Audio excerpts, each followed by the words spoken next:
At the age of 35, Ludwig van Beethoven had pulled himself back from the brink of suicide after realizing he was going deaf.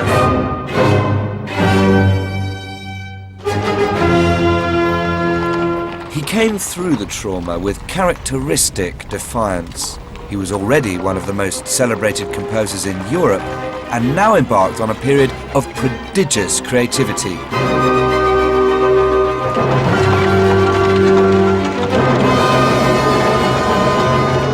I think the originality and diversity of the music he kept creating were a direct consequence of his battle against the physical odds. It's almost as if he felt he was running out of time to express what it was he knew he had to express. The biggest and most immediate challenge facing him was the writing of an opera, the summit of ambition for any composer at this time.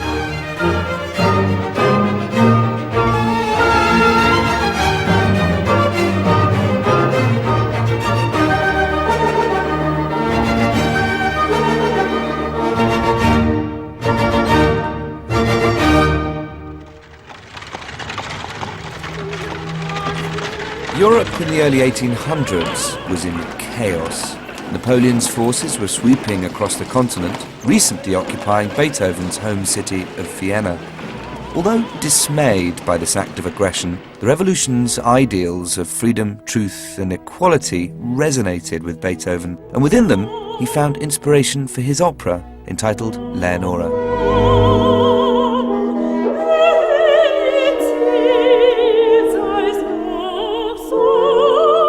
This is a work full of fiery revolutionary fervour and idealism, where freedom and justice triumph.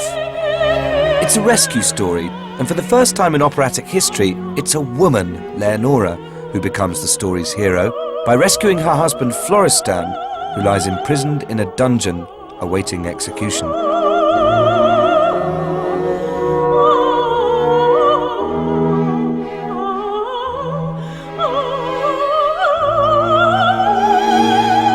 And while the opera had been inspired by the revolution, it also fell victim to it. Yes, the occupation had dire consequences for the opera. Most of his friends and supporters had already left the city, and the opening night audience was made up almost entirely of French officers. Unfortunately, it was only under half full. Not good for business.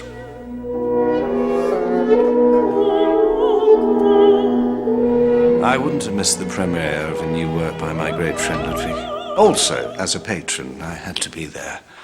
But even disregarding the small audiences, there were problems with the work itself. It was too sophisticated, too long. And frankly, it needed more drama. After the performance, to encourage Ludwig, I gathered some cast together to sing it through, and to try to persuade him to make some cuts. Beethoven blamed the difficulties of the opera entirely on the tenor who was playing the husband, Florestan. Personally, I thought this a little unfair, but I arranged for another to sing the part. Ah, Herr Röckel, you've missed tea, but that may make you sing the part of a starving man all the better.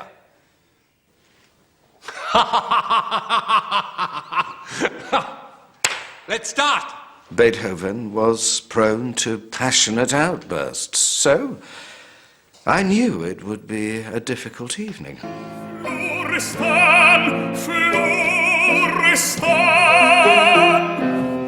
Hat recht getan.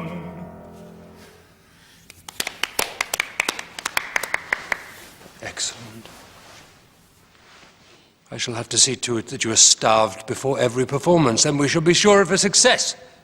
You see, Lichnowsky, every phrase is there for a reason. Yes, I agree. But that aria is not the problem.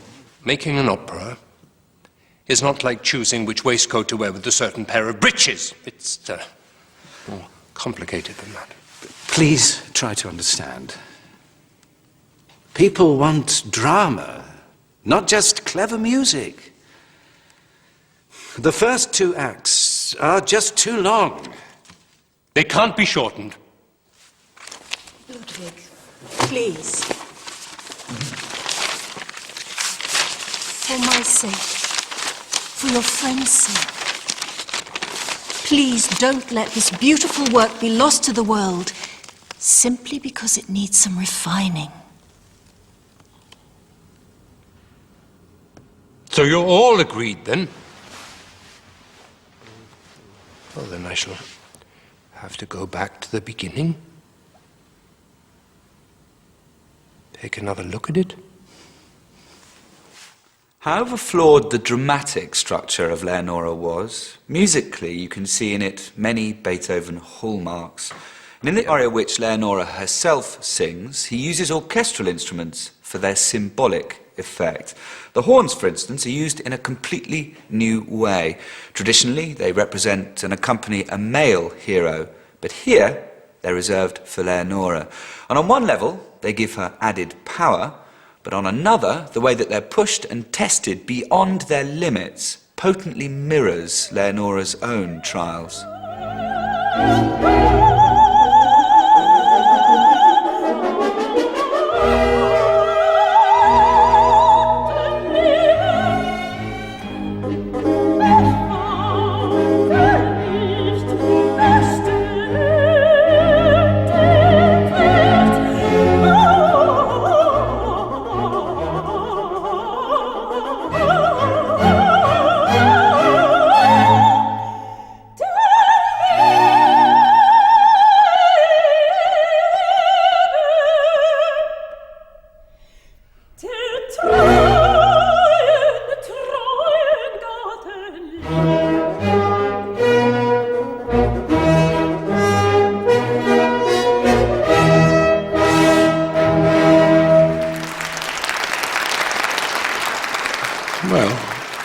I suppose the shortened work was a reasonable success, but it made neither Beethoven nor my theatre a huge amount of money.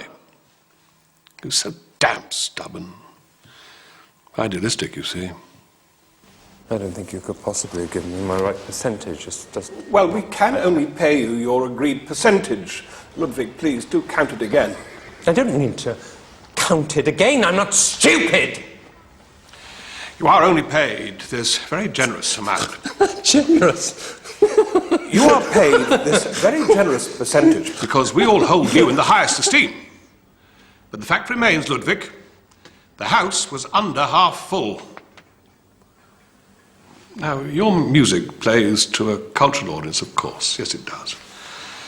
But, well, take the magic flute, for instance. Now, that really did rouse the multitude. I don't compose for the multitude. If we had paid Herr Mozart the same percentage of the receipts of his operas, well, he would have been a very rich man. What are you saying? Nothing.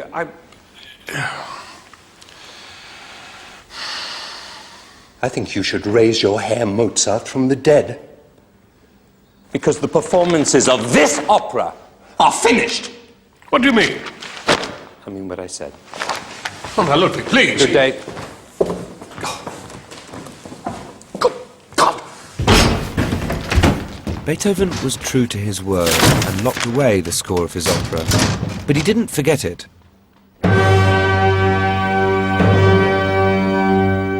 In Leonora, he'd created the woman who perfectly embodied fidelity and womanhood. But in real life, she was much harder to find. Herr Beethoven had a great liking for female society. If ever he saw a charming face, we would often share a knowing look. He was always falling in love, usually with his piano students, but generally the passion did not last long, and of course often they were already spoken for. But that didn't stop him hoping. Finding a wife, the perfect wife, was very important to him. Oh, beloved Josefina, It is no desire for the opposite sex that draws me to you. No. It's just you.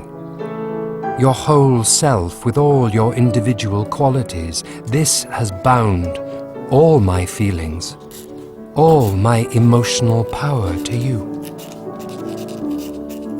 One of the piano students Beethoven fell in love with was Countess Josefina Dem, a widow and mother of 4.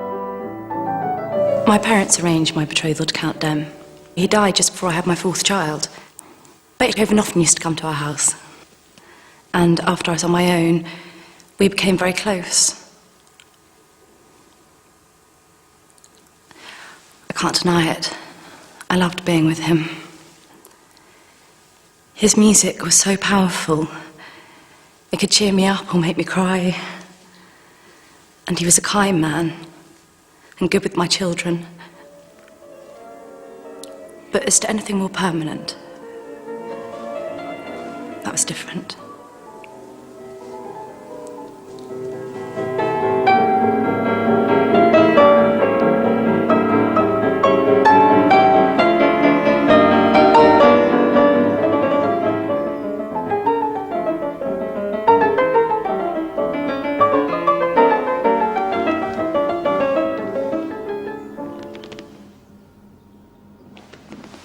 It's beautiful, Ludwig.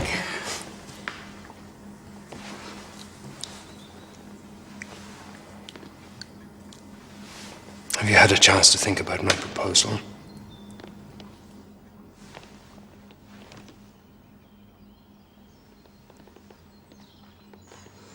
Do you not enjoy my company? You know I do.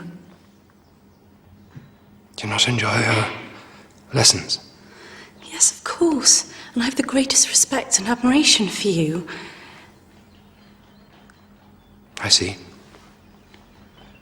Respect. Admiration. But not love.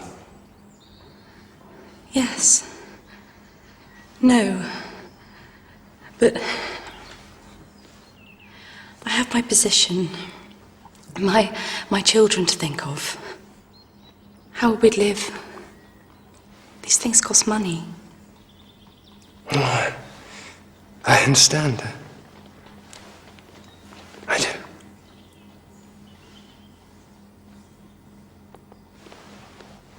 Me, a mere musician.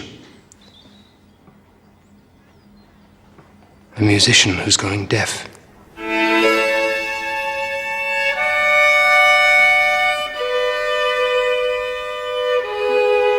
Countess Dem's refusal to marry dealt a crushing blow to Beethoven's hopes of finding love and marriage.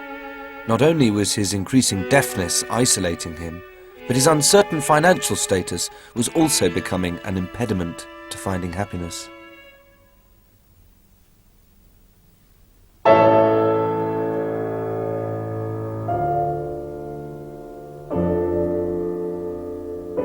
At the time of his great disappointment with Josefina Dem, his brother Karl seemed to find real happiness in love. But Beethoven could never accept Karl's choice, and he did like to see himself the arbiter in all questions of morality. Brother?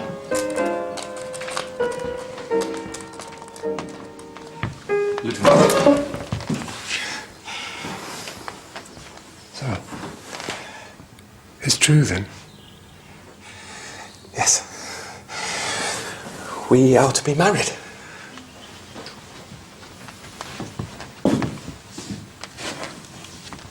Well, with all your distractions, I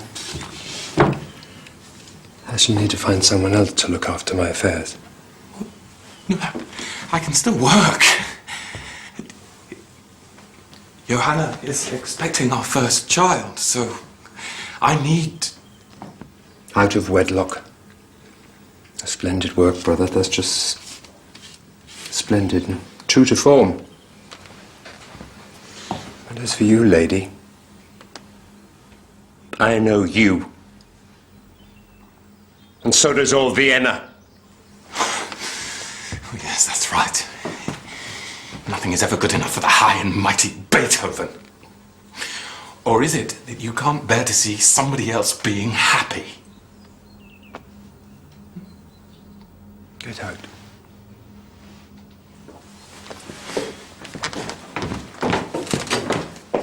I knew him to be an unpredictable man. It is said men with great gifts have little time for pleasantries, but what had I done to deserve such harshness? And treating Carl, his brother, like an enemy. Perhaps I was not as fine a lady as the great composer was used to sharing company with. He made my head spin with his insinuations. Beethoven was intolerant of those who didn't live up to his own high moral standards, unable to reconcile real people, real desires, with his own idealized vision of women. Quite a beauty, isn't she?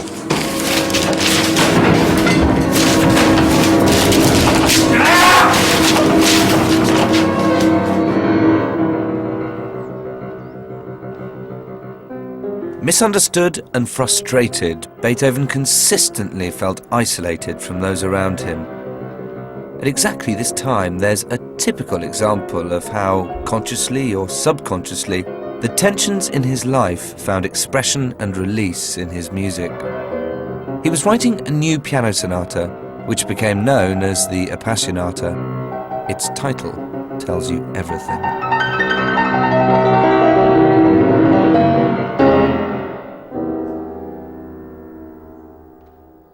This is music of violent rage, tragedy, and despair. This sonata finds Beethoven in the depths of human suffering. The passion and turmoil caused by his failed love affair with Josefina and his ambivalent feelings towards his brother's happiness are woven into the very fabric of this music, which starts darkly at the lower register of the keyboard.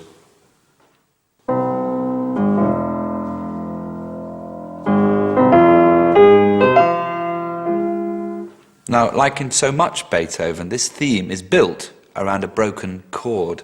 This is a chord. Here it is, broken. Then, after this darkness, you get a moment of poignant respite, an acknowledgement, perhaps, of his inexorable spirit. He's bruised, but he's not beaten. From there, he cranks it up a notch, up a semitone, raising the tension.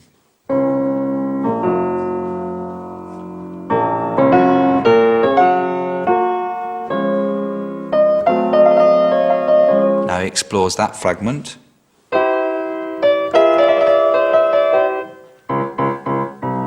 Recognize that? The Fifth Symphony motif, which crops up again and again throughout Beethoven's compositions.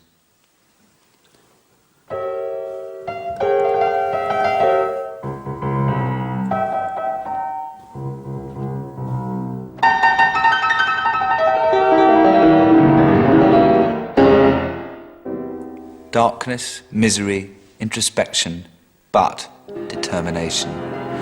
Beethoven's saying with this piece, I'm still here. This is my inner core, and I'm not ashamed to show it to you. And the tension between this despair and his innate musical strength light a touch paper so that the piece suddenly explodes.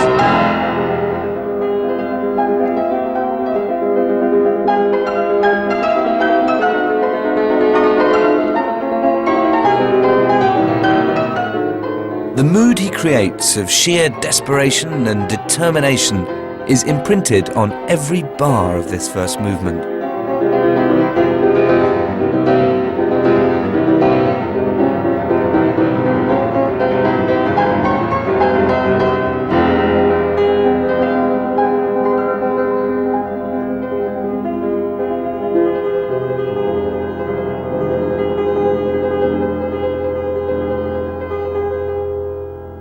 The Appassionata was created in stormy political times. Austria was still under French occupation. Despite the political uncertainty, Beethoven's reputation was growing, and wealthy patrons gravitated to him because of his increasing celebrity. In Prince Lichnowsky, he thought he'd found someone who understood his uncompromising artistic vision. The whole region was in chaos. There were troops everywhere. One had to make one's life as comfortable as possible. And if that meant spending the odd evening entertaining some French officers, then that's what one did. Some of them were actually very cultured and even loved music. Obviously, they were very interested to hear of my support of my great friend. There are, Ludwig! Come in!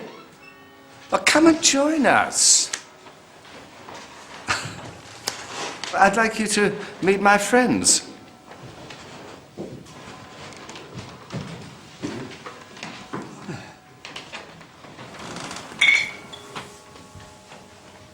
We never stop moving. You never know the next time you'll feel clean sheets or a comfortable bed. And that is until we stay here. Gentlemen, I propose a toast to our host.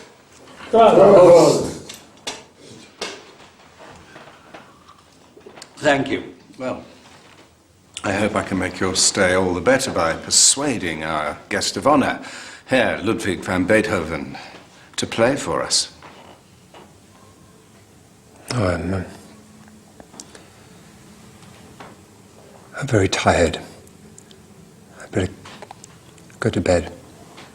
It's early. I have a very busy day tomorrow. A lot to do. Herr Beethoven, please. You would honor us with your playing. Play! Play! Play! Play! Play! Play! Play! Play! Play! Play! Play! Play! Play! I'm not a performing seal!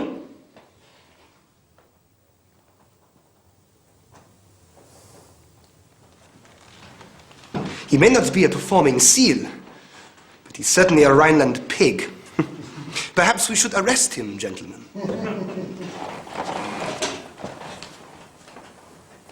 I doubt if any of you swine would know what a piano keyboard looked like if it was blown at you from the end of a cannon. I will not play for you!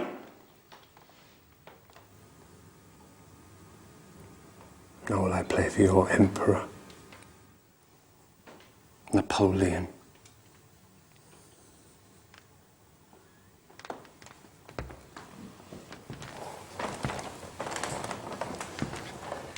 Can't your guest take a joke? Such is the nature of the artistic mind, gentlemen. If you'll excuse me. What are you doing? Where are you going at this time of night? Ludwig, please!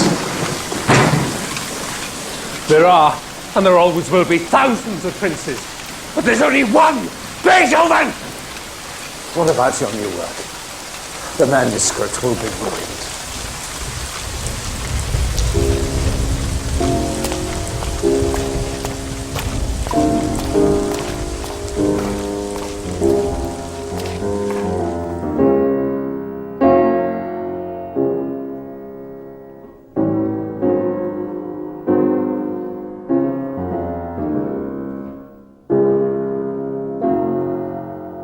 To this day, the rain streaks from that night can still be seen on the Appassionata manuscript.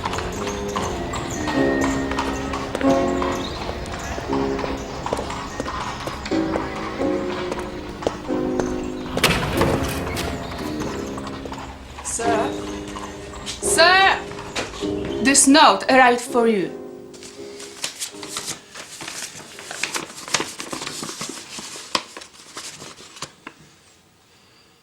Dear Ludwig, I wanted you to know I have great news. Johanna has given me a beautiful son, Karl. A boy. It's a new Beethoven. I hope you will visit and see your nephew soon. Beethoven refused to see his newborn nephew. Once again, his impossibly high and unrealistic moral standards short-circuited his natural feelings. For him, Johanna was simply not a good enough mother for the Beethoven family, and therefore he couldn't visit them. In fact, he didn't see his new nephew for 8 years. In the meantime, I think, he found an emotional substitute in his relationship with the teenage Archduke Rudolf, who was himself a talented musician, and who became his new patron.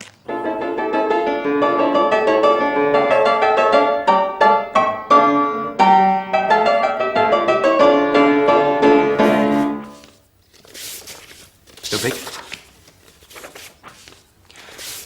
Ludwig? Yeah. I've been wanting to ask for some time. I'm intrigued by your methods. Please do not think me rude, but with your hearing difficulties, how do you compose?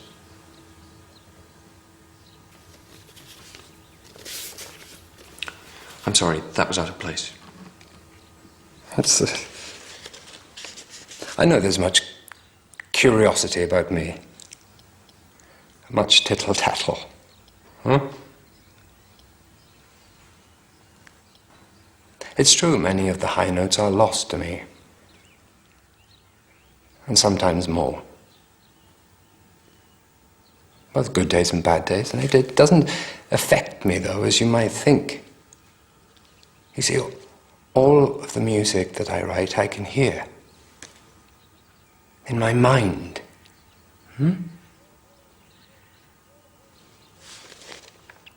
I know the sounds that every instrument can make. I can hear them all. In a trio, quartet, orchestra, it's all there. It's all there. In my head. One of the pieces that Beethoven was working on during this time was his Pastoral Symphony, music which does, I think, express his deepest sense of loss for the sounds of nature that he'd soon not be able to hear. The countryside, for so many 19th century composers a source of inspiration, was for Beethoven a place where man could encounter God.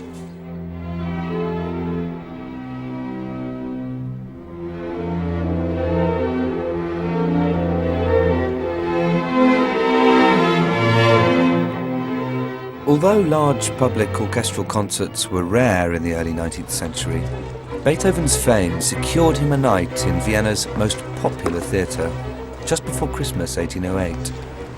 Even today, this concert seems like an extraordinary event. Just imagine being present at the public premiere of 5 major Beethoven works, including the Fifth Symphony, Pastoral Symphony, the Fourth Piano Concerto, some of the most famous music in history.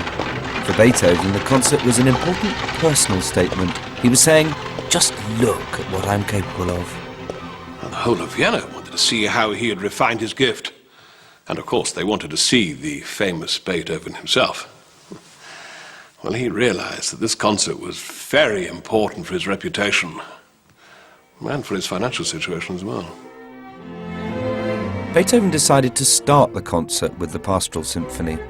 It was his way of easing the audience into an evening which would become increasingly challenging. Challenging not just for the concertgoer, but for the orchestra as well. With just one rehearsal for the musicians to learn the music, the tension before the concert was palpable. Stop! What's wrong? What's the matter? What markings have you got to? Why have you stopped?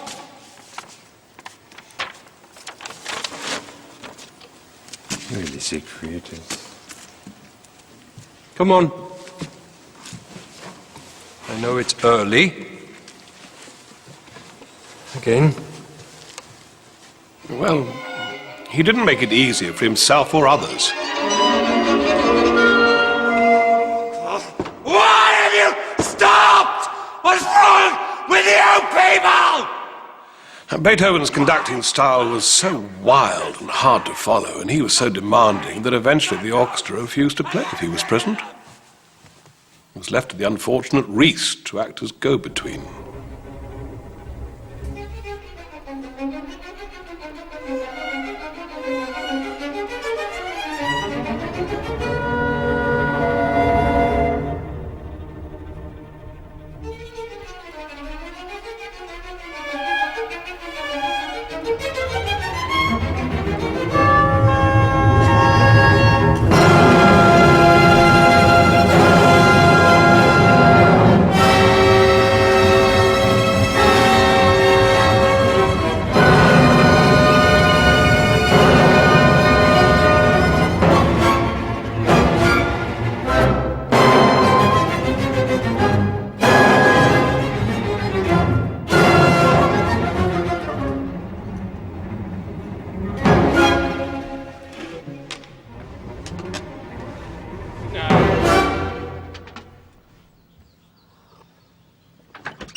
Sir, they say there is too much.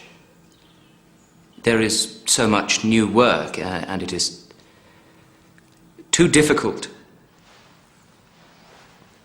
Beethoven, you know we only have one rehearsal, and the orchestra are merely human. Just tell them to play it exactly as I have written it.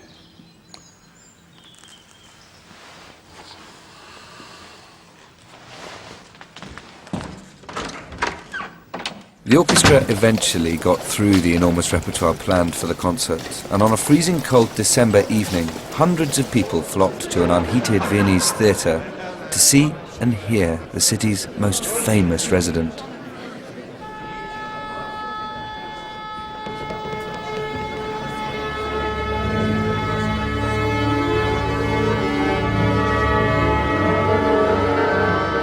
After the evocative lyricism of the Pastoral Symphony, Beethoven assaulted his audience with the violent Fifth Symphony, a kind of electric shock therapy.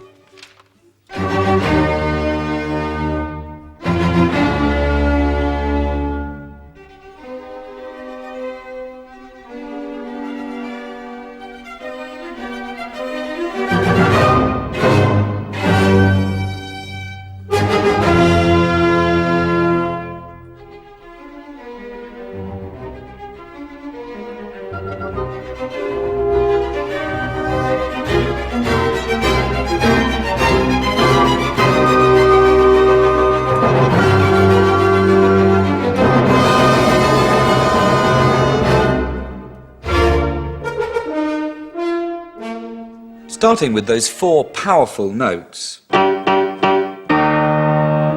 Fifth Symphony is really an exercise in compression, in stark contrast to the Sixth Symphony, the Pastoral, which takes the same opening rhythmic fragment and expands it. It's interesting to look at these two symphonies side by side, and that's how Beethoven saw them, very much as a pair. And where the Sixth Symphony is lyrical and expansive, the Fifth Symphony is brutal and compact and lacking in any obvious melody.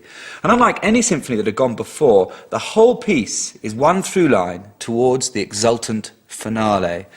Beethoven uses a variety of musical devices to bring about this tremendous sense of climax, but none more so than the use of that opening rhythmic device. It's everywhere, and in fact it pervades his entire compositional output.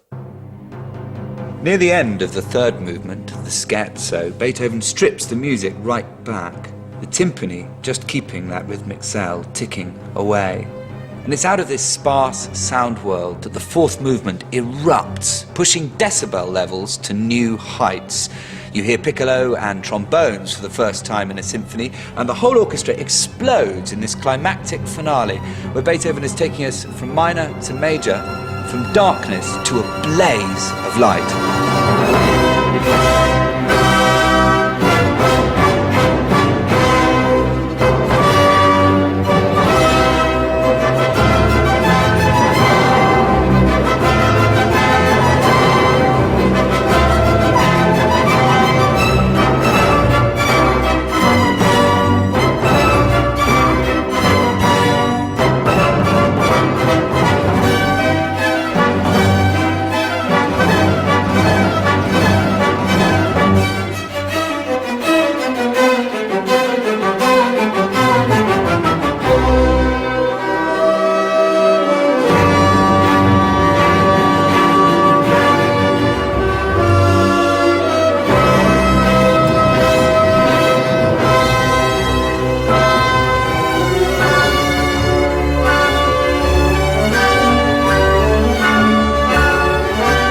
Beethoven also used this concert to demonstrate his complete mastery of keyboard composition. The Fourth Piano Concerto signalled a startling new era for the role of the piano in a concerto. Invariably, the orchestra would lead before creating space for the piano, but Beethoven turns this on its head, starting with the solo piano. And not only that, he starts tentatively, almost in the manner of an improvisation. It's a very introverted beginning, the antithesis of the grand gesture.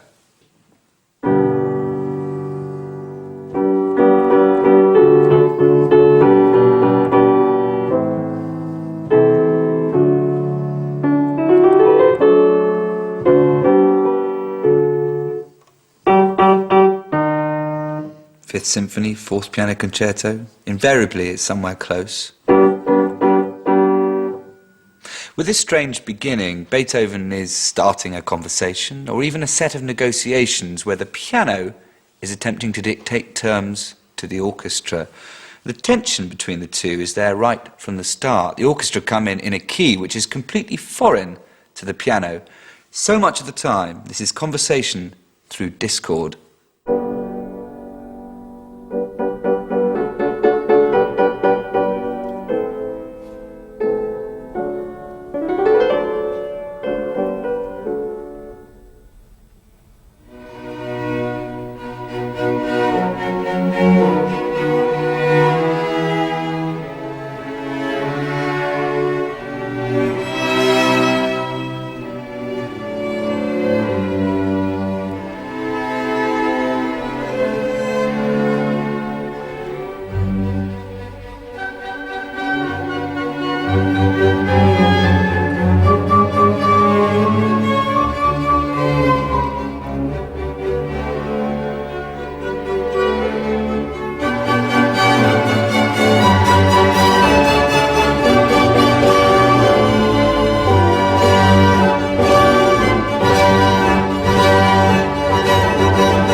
The tension becomes much more pronounced in the second movement, where the orchestra and the soloists are determined not to engage with each other. They're almost in gridlock, two utterly alien musics at work.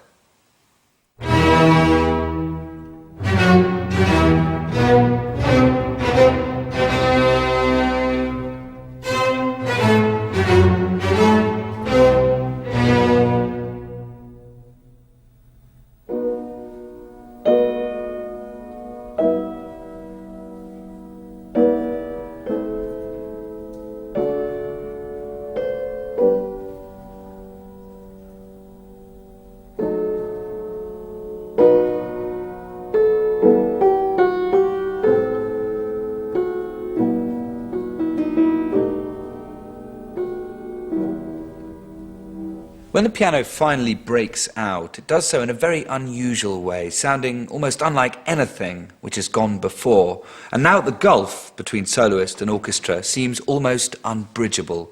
You might expect the orchestra to just stand up and leave the room.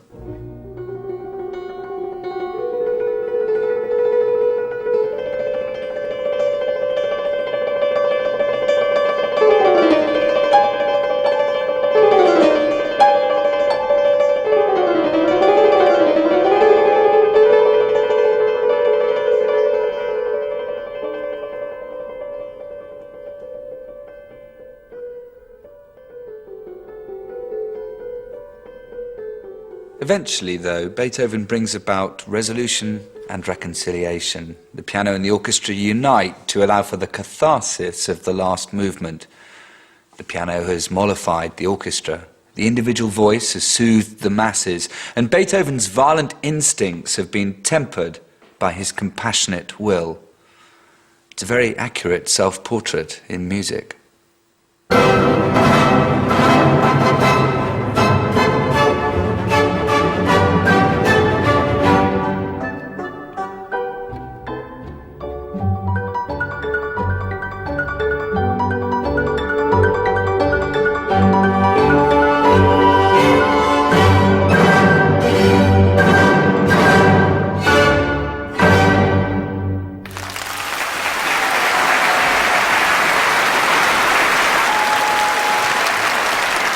success of this epic concert confirmed Beethoven's position as Vienna's, and indeed Europe's, most celebrated composer. But his financial situation was precarious. The concert didn't make Ludwig the money he wanted, and even deserved. And an offer had come through for a job working away from Vienna. So he soon let all his patrons, including me, know that he might desert us. Of course, we had to do something. You must understand I need total artistic freedom. Yes, it's all fine, Ludwig. I need to travel whenever I want, and have benefit concerts. I need them. It's all in the annuity contract. All we ask is that you agree to continue to live in Vienna.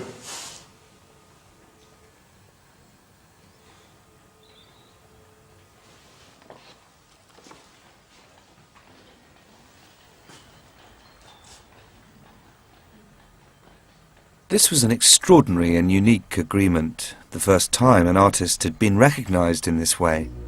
Beethoven was to be paid a lifelong yearly sum to compose whatever he wanted, whenever he wanted. At around this time, with his money worries seemingly at an end, Beethoven entered into a passionate relationship with a woman he called in an extraordinary letter his immortal beloved. Her real identity has been the subject of debate for the past 150 years.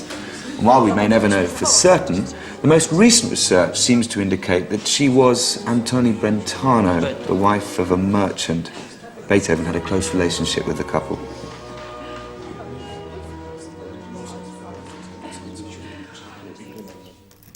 My angel, my all, my very self. Much as you love me, I love you more. I can only live either wholly with you or not at all. No one else can ever possess my heart. Never, never. Your love makes me at once the happiest and the unhappiest of men. Continue to love me. Never misjudge the most faithful heart of your beloved. Forever yours, forever mine, forever us, Ludwig. I was ill because I didn't want to leave Vienna. My husband's work meant that we had to go and live in Frankfurt, and I just couldn't bear it.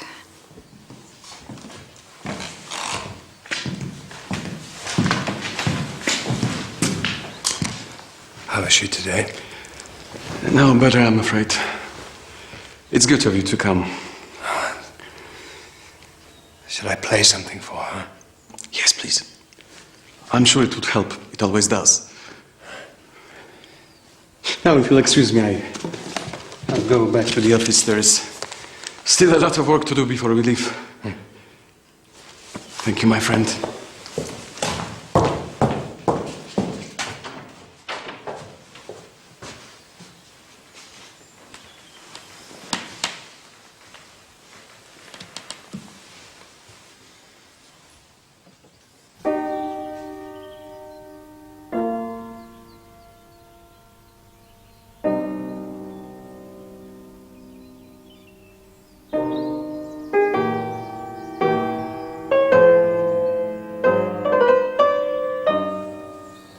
Only Ludwig comforted me.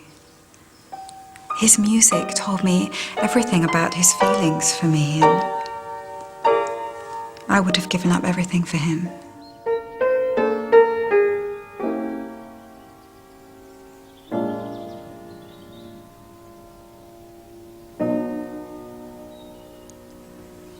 We loved each other deeply, but he loved my husband as well. And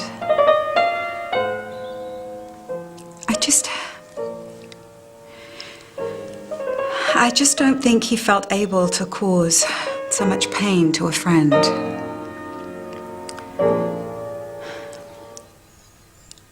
I would have gone with him, but Ludwig, well, perhaps when it came to it, the idea of a married life was something best kept as a dream. because his music would always come first.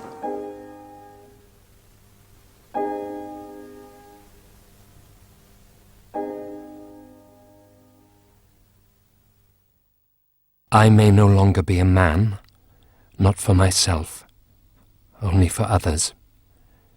For there is no longer happiness except in my music.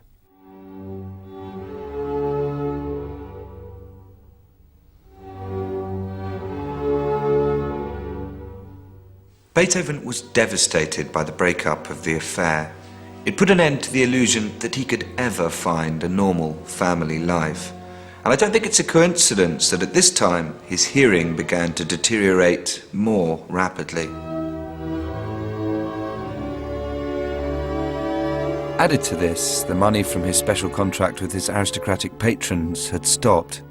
The effect of crippling inflation under the rule of France meant his backers couldn't keep up their annuity payments.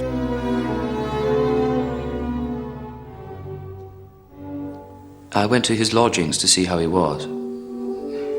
He wasn't at home. But what I found shocked me. Everything just seemed to go wrong at once. He seemed broken, so unhappy, and suddenly extremely hard of hearing. Although that may only have seemed worse, due to the malaise that now engulfed him. He sent me a letter in which he seemed to be in a bad way. By then we had not seen each other since our argument.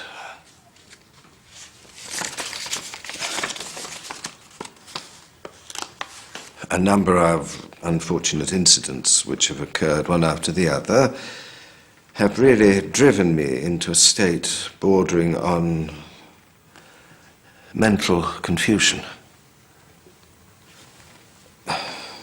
He complains of a thoroughly lacerated heart. By all accounts, he had become so neglectful of his person as to appear positively dirty.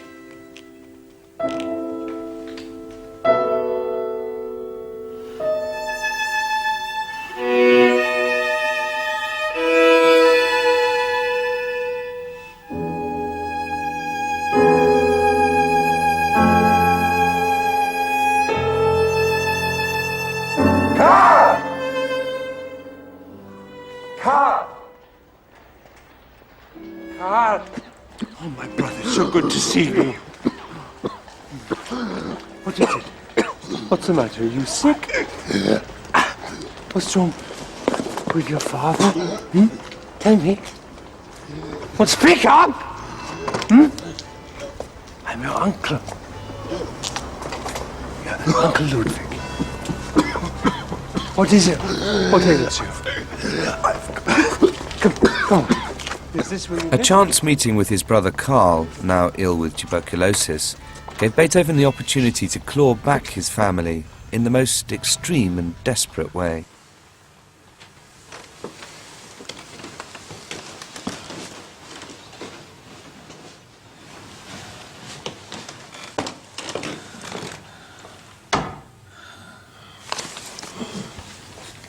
I must speak plainly.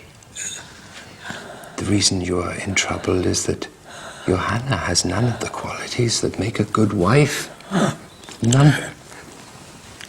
Don't worry. I will look after little Karl. But you must make me the sole guardian. She's his mother. Yes. And so she shall remain. But this document will give me certain rights, you see, to look after your interests, you, the father, the Van Beethovens. So, here, Karl.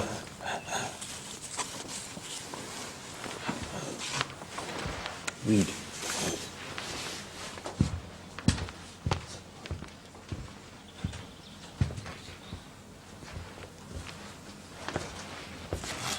No, sighing, Carl. Carl. That's right.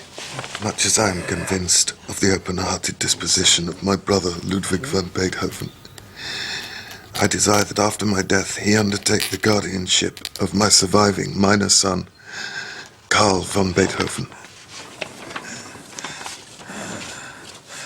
I do not know what drives a man to want to separate a child from his mother. I can only think that he wanted a family of his own, so mine was the obvious choice. Pushing my weakened husband, who, so close to death, could not stop him, was beyond worldly explanation.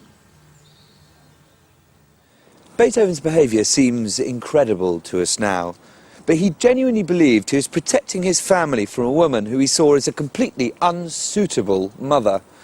And by a bizarre twist of fate, his belief in his own rectitude and his sense of his standing as an artist were about to receive the most colossal boost.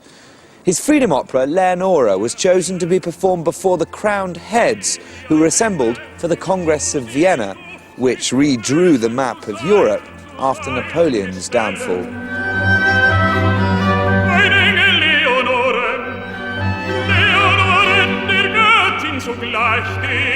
Retitled Fidelio, some of the most dramatic changes to the work were in Florestan's aria.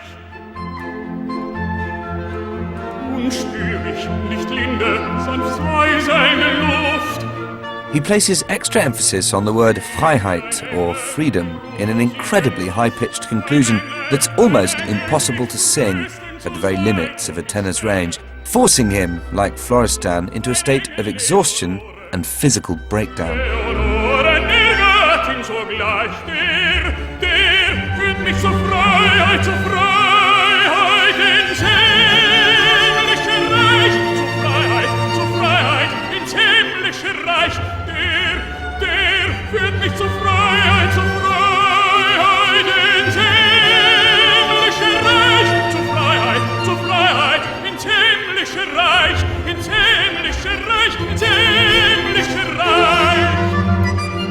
This time the opera was a success. Its universal themes of triumph over adversity and hope over despair were embraced by audiences yearning for peace after the turmoil of the Napoleonic Wars. Professionally, Beethoven could do no wrong. Fidelio had made him the most sought-after composer in Europe, but privately his life was unravelling. His brother's illness and his worsening hearing were conspiring against him.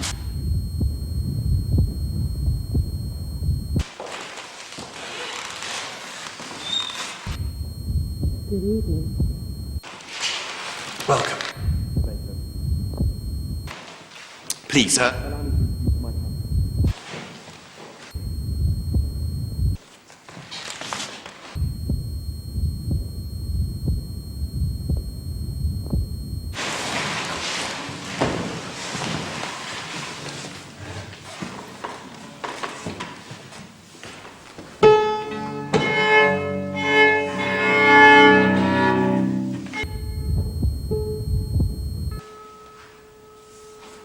I remember the performance of the trio you'd written for me. I was so looking forward to it.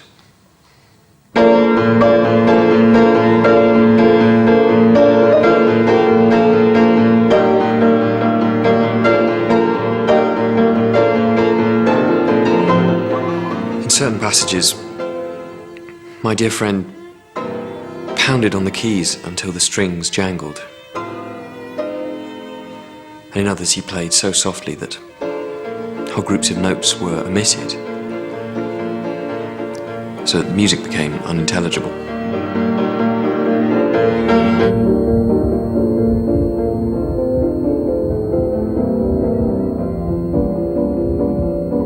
Please sign this, Carl, for our son. Give me your hand.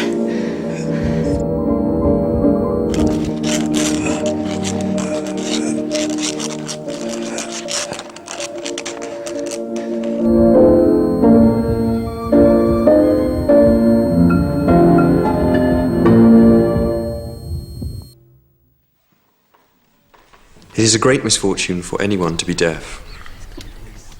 But how shall a musician endure it without giving way to despair?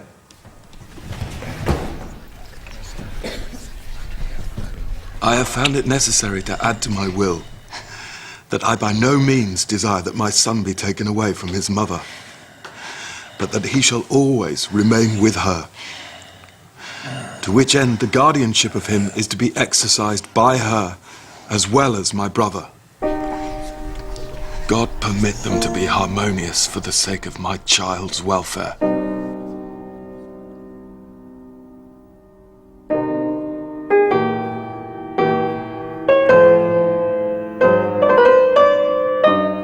Humiliated, Beethoven never performed in public again.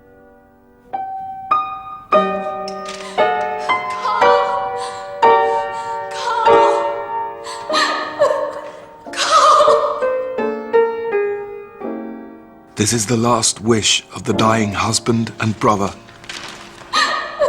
Carl van Beethoven.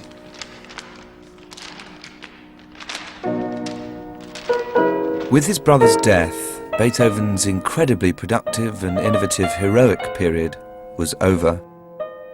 The next decade would be dominated by a bitter custody battle with Johanna for his nephew Carl, and a slow and agonizing descent into near total deafness. But once again, he would find a triumphantly defiant musical response by composing works so radical that even to our sophisticated and knowing ears, they still have the power to amaze.